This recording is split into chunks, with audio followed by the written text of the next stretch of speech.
નમસ્તે વિદ્યાર્થી મિત્રો, આજે આપણે ફરી પાછા પ્રકરણ 1માં પાર્ટ 3ની અંદર એકઠા થયા છીએ. હવે આજે આપણે 5મા પ્રશ્ન તરફ જઈ રહ્યા છીએ.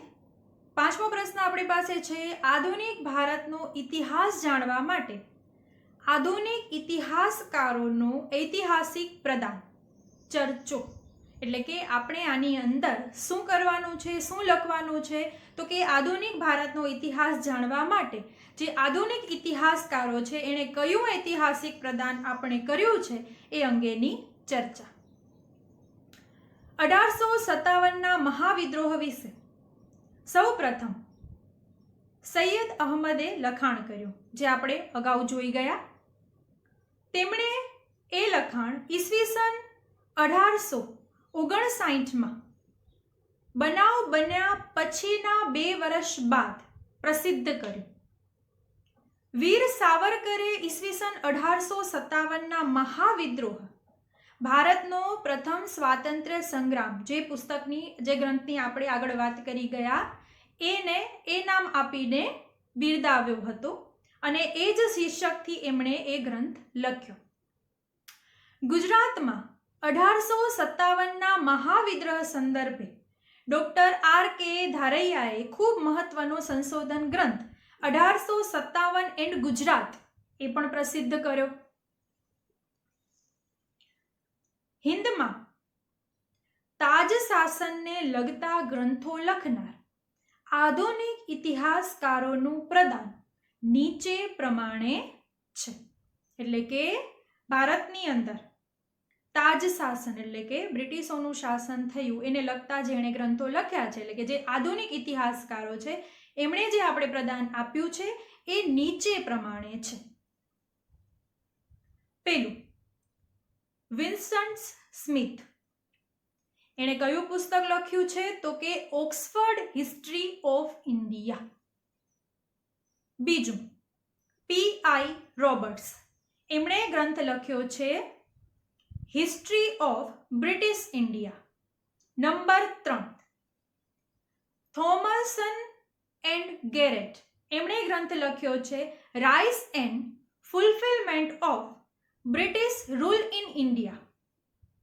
ચોથા, A.B. કીથ, એમણે લખ્યું છે ભારતનો બંધારણીય ઇતિહાસ.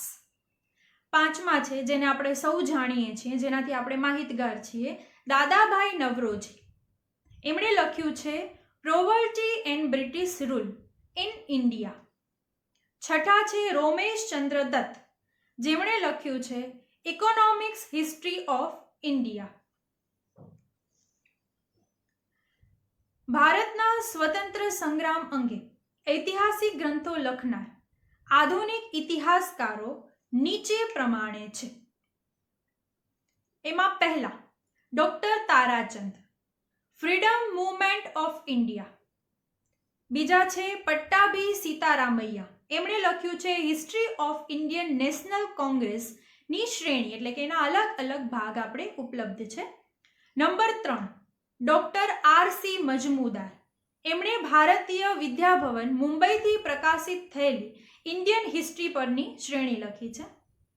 4, લેપેન્સ એન્ડ કોલિયર, એમણે ફ્રીડમ એટ મિડનાઇટ, જેનું આપણે ગુજરાતીમાં અનુવાદ એ પણ પુસ્તક બહુ આસાનીથી મળી રહે છે, અડધી રાત્રે આઝાદી, એની પણ શ્રેણી છે જે લગભગ પુસ્તકાલયોમાં આપણે જોવા મળી જાય છે. 5મા છે મહાદેવભાઈ દેસાઈ, તો એમણે મહાદેવભાઈની ડાયરી એની અંદર શ્રેણી એટલે કે ભાગરૂપે આપણે ઉપલબ્ધ થાય છે. 6ઠા છે નવજીવન પ્રકાશન મંદિર, શ્રી C.N. પટેલ સંપાદિત ગાંધીજીનો અક્ષરદેહ. આ 100 ગ્રંથોની શ્રેણી છે, એનામાં પણ આપણે ભરપૂર માહિતી પ્રાપ્ત થાય છે. તો આવી રીતે જો તમે પ્રશ્ન લખશો તો તમારો આખો આ પ્રશ્ન તૈયાર થઈ જશે અને આમાંથી નાના નાના પ્રશ્ન પણ પૂછાઈ શકે કે કયો ગ્રંથ કોણે લખ્યો છે, તો એ પણ તમારી પાસે તૈયાર થઈ જશે. હવે આપણે એના પછીના ટોપિક ઉપર જઈએ તો છઠ્ઠું છે આપણી પાસે ઇતિહાસની આધાર સામગ્રી તરીકે વર્તમાન પત્રો વિશે માહિતી આપો. બ્રિટિશ યુગ દરમિયાન રાષ્ટ્રવાદના પ્રચાર અને પ્રસાર માટે તેમજ ભારતમાં પ્રગટેલી સામાજિક અને ધાર્મિક સુધારણાના આંદોલનોની આધાર સામગ્રી તે સમયના વર્તમાનપત્રો અને સામાયિકોમાંથી મળી આવે છે, એટલે કે પ્રાપ્ત થાય છે. વર્તમાનપત્રોમાં જેમ્સ એ હિકીનું બેંગાલ ગેઝેટ, શ્રી મોતીલાલ ઘોષનું અમૃત બાજાર પત્રિકા, રાજા રામમોહન રાયનું સંવાદ કૌમુદી વગેરે બંગાળ પ્રાંતમાંથી પ્રગટ થતા હતા. મહારાષ્ટ્રની વાત કરીએ તો મહારાષ્ટ્રમાંથી લોકમાન્ય બાળ ગંગાધર ટિળક દ્વારા મરાઠા અને કેસરી પત્રો બહાર પડતા હતા. સ્વાતંત્ર્ય સંગ્રામ સાથે સંકળાયેલા દાદાભાઈ નવરોજીના રાસગોફતાર અને મુંબઈ સમાચાર એ બંને મુંબઈ શહેરમાંથી પ્રસિદ્ધ થતા હતા. મદ્રાસની વાત કરીએ તો મદ્રાસમાંથી એની બેસન્ટના 2 વર્તમાન પત્રો ન્યૂ ઇન્ડિયા અને કોમનવેલ્થ પ્રસિદ્ધ થતા હતા. મહાત્મા ગાંધી દ્વારા અમદાવાદમાંથી હરિજન અને યંગ ઇન્ડિયા એમ 2 વર્તમાન પત્રો સ્વાતંત્ર્ય સંગ્રામની સવિસ્તાર અને વિશ્લેષણાત્મક રીતે સમાચારો આપતા સામાયિકો હતા. અન્ય વર્તમાન પત્રો જે નીચે પ્રમાણે છે એ આપણે અધિકૃત આધાર સામગ્રી પૂરી પાડે છે. પહેલું, શ્રી અરવિંદ ઘોષનું યુગાંતર અને સંધ્યા.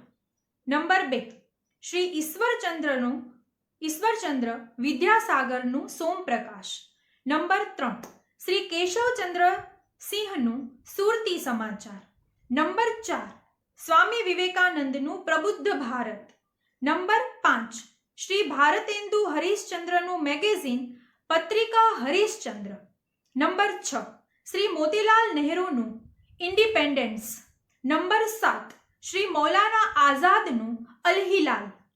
અને નંબર 8, હિન્દુસ્તાન પાર્ટીનું ગદર વગેરે મહત્વપૂર્ણ વર્તમાન પત્રો અને સામાયિકો ગણાવી શકાય. આ બધા જ સામાયિકો પાસેથી આપણે એ સમયની જરૂરી બધી જ માહિતીઓ પ્રાપ્ત થઈ છે.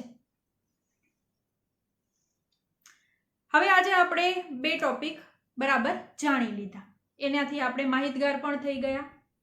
તો ગૃહ કાર્યની અંદર તમને આ 2 ટોપિકના જ પ્રશ્ન લખવાના રહેશે. પહેલો પ્રશ્ન છે, આધુનિક ભારતનો ઇતિહાસ જાણવા માટે આધુનિક ઇતિહાસકારોનું ઐતિહાસિક પ્રદાન ચર્ચો અથવા તો એની ચર્ચા કરો. પ્રશ્ન નંબર 2, ઇતિહાસની આધાર સામગ્રી તરીકે વર્તમાન પત્રો વિશે માહિતી આપો. મેં જે રીતે તમને મુદ્દાસહ સમજાવ્યા છે એ જ રીતે તમે નોટબુકમાં લખી અને સારામાં સારી તૈયારી કરી અને સારા ગુણ પ્રાપ્ત કરી શકો છો. તો હવે આપણે મળશું પાર્ટ 4ની અંદર. અત્યારે હું તમારી પાસેથી વિદાય લઉં છું. નમસ્તે.